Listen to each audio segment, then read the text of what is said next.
rahasia itu kan. Ya, ini lorong rahasia. Buat bertapa. Yang buat bertapa ini ya. Katanya dalamnya itu lebar. Iya, jalannya lebar. Mungkin apa namanya?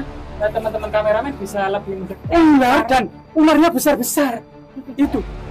Iya, Bang. Sama Titi.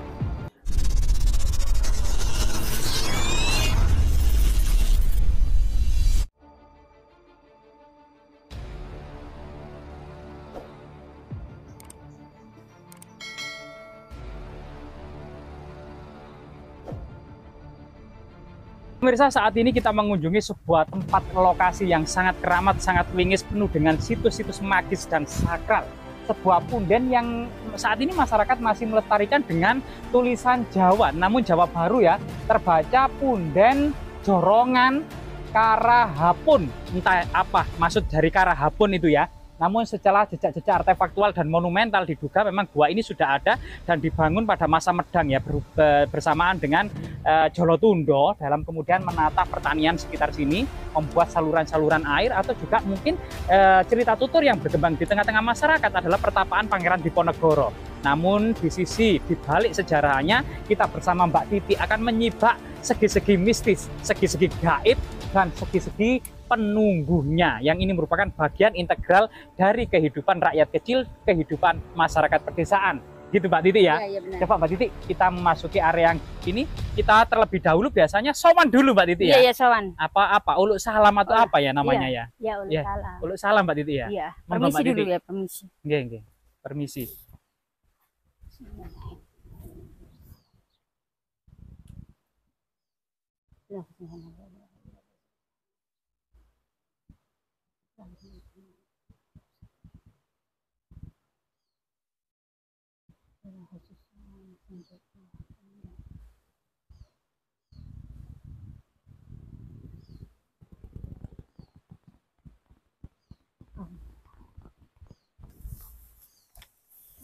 Ya, dari sini mungkin Mbak Titi bisa melihat nggak dengan apa namanya kekuatan spiritual Mbak Titi dijaga oleh siapa penjaga pintu gerbang Punden ini Mbak Titi? Bismillahirrahmanirrahim. Assalamualaikum. Allah.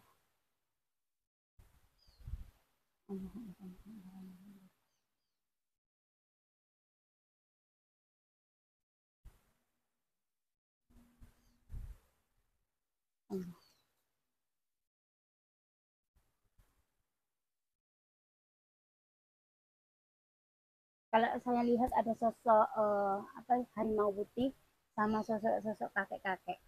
Jadi kakek-kakek dan harimau putih itu menyambut kita ya, Iya. memasuki gerbang ini Mbak Titi ya. Iya, benar. Dan kita dipersilakan untuk masuk Mbak Titi ya. Monggo teman-teman, kita dipersilakan untuk masuk. Jadi cahaya temaram ya, di bawah rindangnya bunga angsoka. Jadi bunga angsoka yang berbunga lebat berwarna oranye ya Mbak Titi ya Titi. Iya. Nah, kita sowan ke Mbak Naga terlebih dahulu Mbak Titi ini Mbak Titi ya. Coba ini jalannya Mbak Titi, ada tangga yang sudah dibuat sedemikian rupa, penuh dengan keindahan, taman-taman aura surgawi ya Mbak Titi. Nah, kita coba sowan ke Mbak Naga. Di sini arsitekturnya cukup luar biasa ya, penuh dengan ketenangan, cita rasa, keindahan dan alam Nusantara ya, natural, berbatu, bersungai-sungai, bersumber-sumber ya, ternyata bertaman-taman, serta kemudian banyak sekali apa namanya ini gentong ya, gentong, ular naga, pusaka dan lain sebagainya ini. Nah ini, jadi cerita tutur yang berkembang di masyarakat selain juga dinamakan Gua Jorongan, juga diduga gua ini dijaga oleh sosok ular naga Antaboga Prabu Angling Dharma. Dari cerita Angling Dharma ini muncul ya dalam kitab Tantri Kamandaka, yang dijelaskan bahwasanya suatu ketika Prabu Angling Dharma ini berburu di dalam hutan, bertemu dengan ular naga gini yang berselingkuh melilit-lilit dengan ular tampar. Ini merupakan dalam filosofinya, dalam kasta naga atau kasta Brahmana ini ya, ini tidak boleh kemudian bercampur atau menikah atau berhubungan apapun dalam hal kemudian apa namanya ya, seksualitas dengan ular tampar, lambang kaum sudra ya, karena ini bisa kemudian mempengaruhi kondisi yang bisa dikeluarkan dari kasta atau dikelompokkan dalam paria mleca tuca di luar kasta 4 yang mulia, yaitu Brahmana, Kesatria, Waisya, dan Sudra. Kemudian naga gini ini ternyata kemudian memiliki motif jahat, sehingga dia bercerita kepada ayahnya mau dilakukan asusila oleh Prabu Anglingdarma. Sehingga kemudian Nagaraja sebagai guru dari Prabu Anglingdarma ini marah. Kemudian konfirmasi kepada Prabu Anglingdarma. Ternyata kemudian yang terjadi adalah bahwasanya Nagaraja ini mengetahui duduk permasalahannya ya, sehingga kemudian mengajari Prabu Anglingdarma bisa berkomunikasi dengan hewan-hewan, mampu mendengarkan percakapan hewan-hewan. Sehingga kemudian suatu ketika istrinya itu kemudian menagih sumpah janji setianya gitu ya, tidak boleh merahasiakan. Karena ilmu ini rahasia dari gurunya, Prabu Anglingdarma tidak mau menceritakan. Sehingga kemudian istrinya pun bersumpah bahwasanya menagih janji setia dari Prabu Anglingdarma. Istrinya ini kemudian terjun ke dalam kobaran api sati sehingga agar diikuti oleh suaminya sang raja. Namun kemudian sang raja melihat percakapan 2 ekor kambing yang mengatakan, ya bodoh sekali raja ini, daripada kemudian mengurusi rakyat banyak, negaranya lebih fokus menuruti 1 orang istrinya saja. Sehingga kemudian terketuk hati sang raja bahwasanya urusan negara lebih mulia, urusan masyarakat banyak lebih mulia daripada mengurusi seorang istri saja. Sehingga Prabu Anglingdarma mengurungkan diri untuk terjun ke dalam kobaran api dari istrinya. Sehingga ini salah satu cerita yang dibalik Prabu Anglingdarma. Intinya adalah punden ini tentunya adalah sesuatu yang kemudian dipersembahkan oleh leluhur Nusantara pada waktu itu untuk kemakmuran masyarakat yang generasi selanjutnya ya, baik kemudian generasi saat ini maupun yang akan datang. Kita akan melanjutkan bersama Mbak Titi menuju ke gua. Yang gua ini bukan gua alami, sebuah gua menembus Bukit Cadas yang sangat keras guna mengalirkan air yang dijaga Prabu Anglingdarma, Nagaraja Antaboga Prabu Anglingdarma tersebut itu ya. Ini sebuah filosofi yang sangat luar biasa sekali dalam memikirkan urusan rakyat banyak gitu ya, tentang jeripaya itu. Ya, Mbak Titi di sini melihat apa, Mbak Titi? Melihat aku belum melihat apa-apa, Kang. Melihat apa Mbak Titi? Belum melihat apa-apa. Belum melihat apa-apa, Mbak Titi? Belum. Nah, ini memang mandapannya sangat sekali ya, Mbak Titi ya. Iya. Kayak zaman dulu Mbak Titi ya, Iya. era kerajaan-kerajaan. Kita lanjutkan teman-teman menuju sebuah gua yang diyakini masyarakat sebagai gua pertapaan Diponegoro, termasuk kemudian sebagai kemudian dijaga oleh Nagaraja Antaboga Prabu Anglingdarma. Dalam peradaban kuno Hindu-Buddha pada masa kerajaan Majapahit, bahwasanya ada kepercayaan Nagaraja Antaboga ini merupakan penjelmaan dari Dewa Wisnu yang menopang alam semesta di atas mahkotanya. Sehingga raja-raja Jawa itu disimbolkan sebagai Nagaraja yang menopang cerat Yoni di atas mahkotanya. Yang artinya adalah Nagaraja memiliki tanggung jawab dan amanah yang besar tentang eksistensi alam semesta, dunia, dan seisinya. Termasuk dunia dan agama ya. Nah, ini semua tanggung jawab dari seorang raja.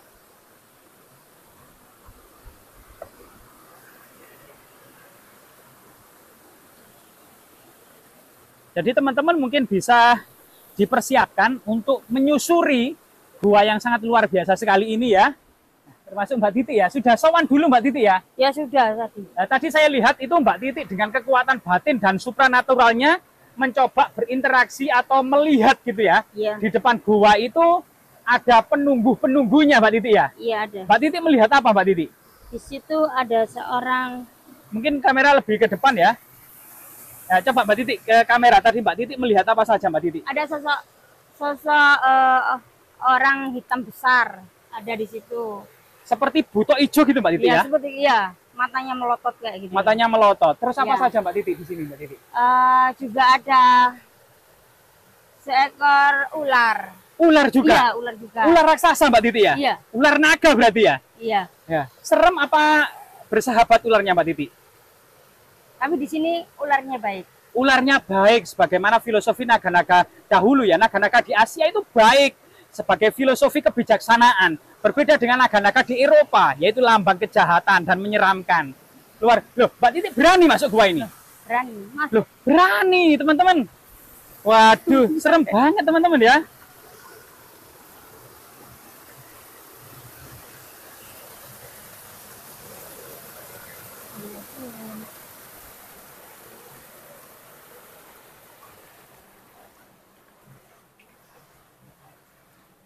Hati-hati Mbak Titi ya. Iya.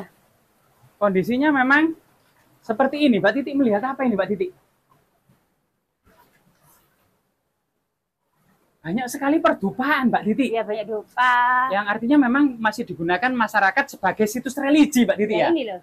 Ada perdupaan tepat di lubang ini, Mbak Titi. Loh. Iya. Ada kotoran-kotoran hewan di dalam, Mbak Titi.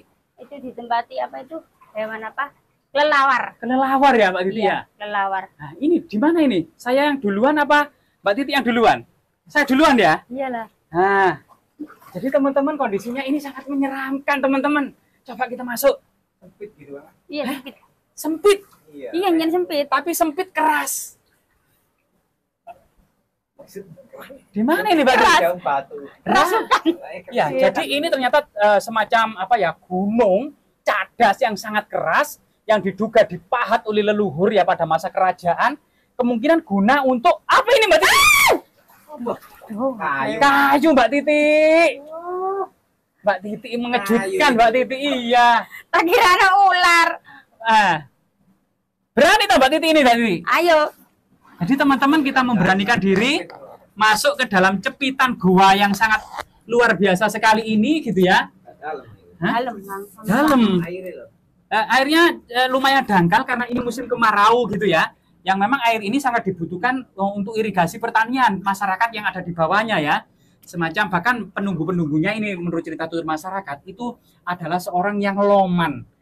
Artinya ketika apa namanya banyak orang berdoa di sini memohon apa namanya kemudahan-kemudahan ketika hajatan itu mudah dikabulkan, Mbak Titi, di sini, Mbak Titi. Iya, Karena katanya. sekali lagi memang ini adalah jejak-jejak leluhur kita dalam memahat gunung untuk dijadikan sebuah sungai irigasi ya, atau pada masa kuno disebut dengan Gua Dawuan. Namun cerita tutur yang berkembang di masyarakat adalah gua pertapaan dari pertapaan dari Pangeran Diponegoro. Mbak Titi, di depan kita itu ada penjaganya, Mbak Titi. Iya. Apa Mbak Titi itu, Mbak Titi? Hah? Kata. Kata raksasa, Mbak Titi ya?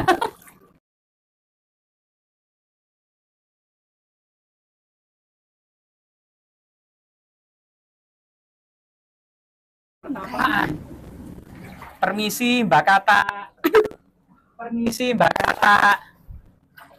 Permisi Mbak Kata ya. Permisi Mbak Kata. Permisi Mbak Kata. Loh, Mbak Titi ini lebih besar lagi Mbak Kata. Mbak Titi. Teman-teman, mungkin teman Kang Fadlan Entertainment ini katanya bisa, ini kata yang laki-laki yang mana Mbak Titi? Mungkin Mbak Titi bisa tahu. Mbak Titi, itu. Ini kata yang kecilnya. Kakiku, orang kata Lihat iya dah. iya. Jadi ini kata-kata Besar yang itu kecil. mangkang sing Iya. ke situ. Iya, mungkin yang perempuan yang besar Mbak Titi ya biasanya. Iya, Yang kecil iya. itu laki-laki berarti. Iya. Mungkin kedua kata ini lagi bermesraan gitu ya. Iya. Untuk menikmati dinginnya alam. Oh, itu Banyak ada kelelawar. banyak kelelawar. Lah ini ada kata raksasa tadi. Ini kakeknya mungkin Mbak Titi. Iya.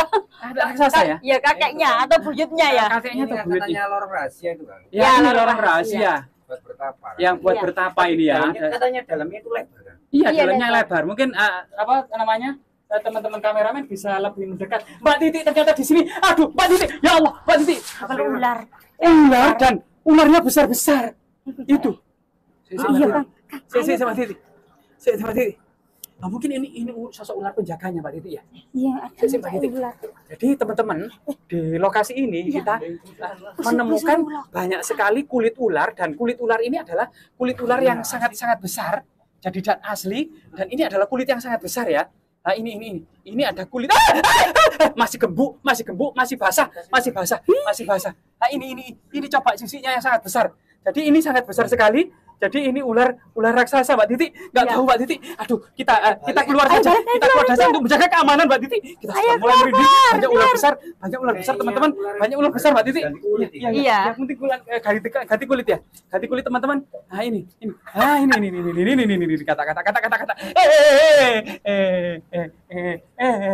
Coba kita anu aja ya. Tutup saja. Apa namanya? Aduh. Aku di belakang nih. Aku di belakang nih.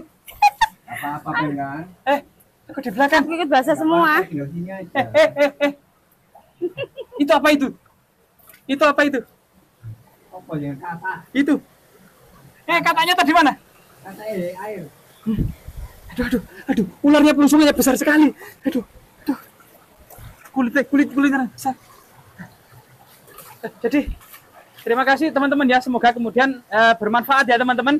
Inilah salah satu penelusuran kita terhadap tinggalan-tinggalan leluhur kita yang sangat luar biasa sekali, yang sampai saat ini memberikan kemaslahatan bagi masyarakat yang ada di bawah ya, untuk irigasi pertanian. Luar biasa, semoga bermanfaat.